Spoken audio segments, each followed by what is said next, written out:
If you could travel back in time to first century Jerusalem and walk the dusty streets of Galilee looking for the man we call the Messiah, and you asked the crowds for Jesus, nobody would know who you were talking about, because the man from Nazareth never heard the name Jesus during his entire earthly life. Not from his mother, not from his disciples, and not from the crowds who followed him.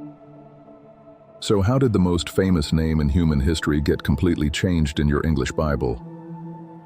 And more importantly, what ancient spiritual power was lost when we stopped using his actual name? In this episode of Translation Detective, we are tracking a 2,000-year-old game of linguistic telephone that erased the Messiah's true Hebrew name. And we are going to uncover a shocking connection to an Old Testament warrior that translators completely hid from you. Verdict first, evidence later. Let's look at the grammar. To understand the cover-up, we have to look at the Greek translation. The New Testament was written in Greek, but the disciples lived in a Hebrew and Aramaic world. When the angel Gabriel appeared to Mary, whose real name was Miriam, he told her to name the child Yeshua. But when the gospel writers sat down to write their accounts in Greek, they hit a massive linguistic wall. The Greek alphabet has a major problem. It doesn't have a esh sound. It is literally impossible to spell Yeshua using Greek letters.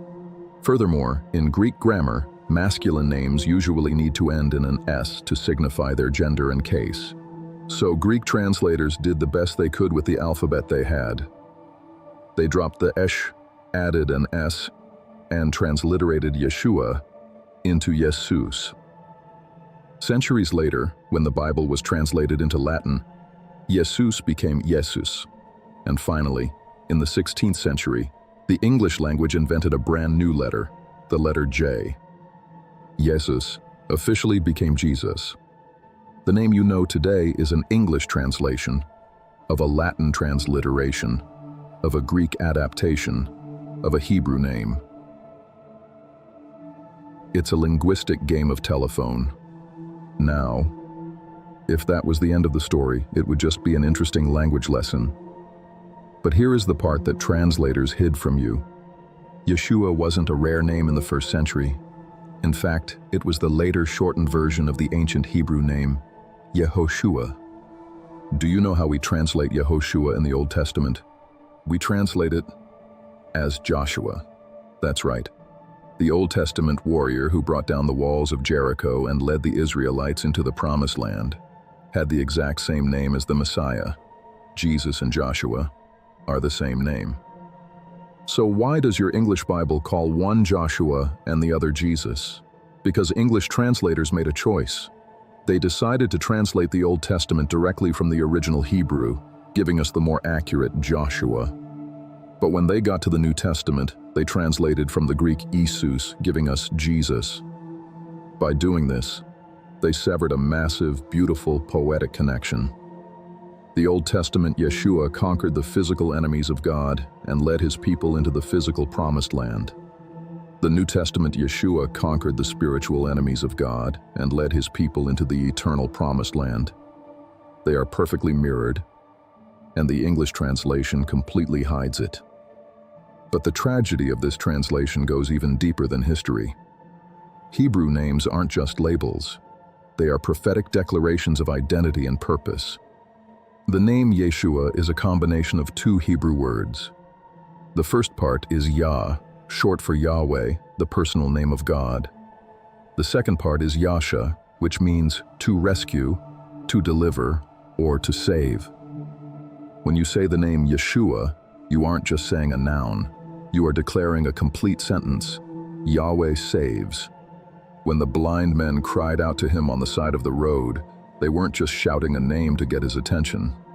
They were shouting a theological truth. Yahweh saves, have mercy on us.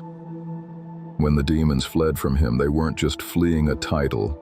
They were fleeing the literal declaration that Yahweh has arrived to rescue. There is absolutely nothing wrong with the name Jesus. God knows exactly who you are talking to, no matter what language you speak.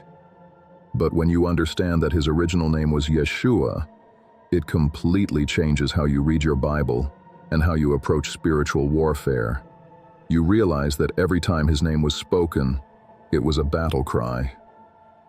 It was a daily, constant reminder of exactly who he was and exactly what he came to do. So the next time you feel surrounded, the next time you need rescue, the next time you need deliverance, try using the name his mother gave him, Yeshua, Yahweh Saves. But there is one final hidden layer to this name, a historical Easter egg that the Pharisees tried to cover up at the crucifixion, and your English Bible completely misses. When Yeshua was crucified, the Roman governor Pontius Pilate ordered a sign to be nailed above his head. In Latin, it read, Isus Nazarenus Rex Judaeorum, which is where we get the famous acronym I.N.R.I seen on crucifixes today. It translates to Jesus of Nazareth, King of the Jews. But John chapter 19 tells us this sign was written in 3 languages, Latin, Greek, and Hebrew. If we translate Pilate's exact phrasing back into the original Hebrew, it reads like this: Yeshua ha-Nazare ve'melech ha-Yehudim. Now look at the first letter of each of those Hebrew words. Yod, ha, Vav, ha, Y-H-W-H. The acronym of his name and title, literally spelled out the Tetragrammaton, the unutterable sacred name of God the Father, Yahweh. This is exactly why the chief priests panicked. In John 19:21, they rushed to Pilate and begged him, "Do not write the King of the Jews, but that this man claimed to be king." They weren't just upset about a political title. They were horrified because Pilate had accidentally nailed the hidden name of God to the cross, right above the head of the man who claimed to be him. When Yeshua hung on the cross, he didn't just die with a Greek translation above his head. He died with the ultimate declaration of exactly who he was, written in the language of his ancestors. If you were shocked by how the Greek text changed the Messiah's name, wait until you see what English translators did to the name of God the Father in the Old Testament. Click the video on your screen right now to uncover why the name Yahweh was erased from your Bible and replaced with a title, and I'll see you in the next investigation.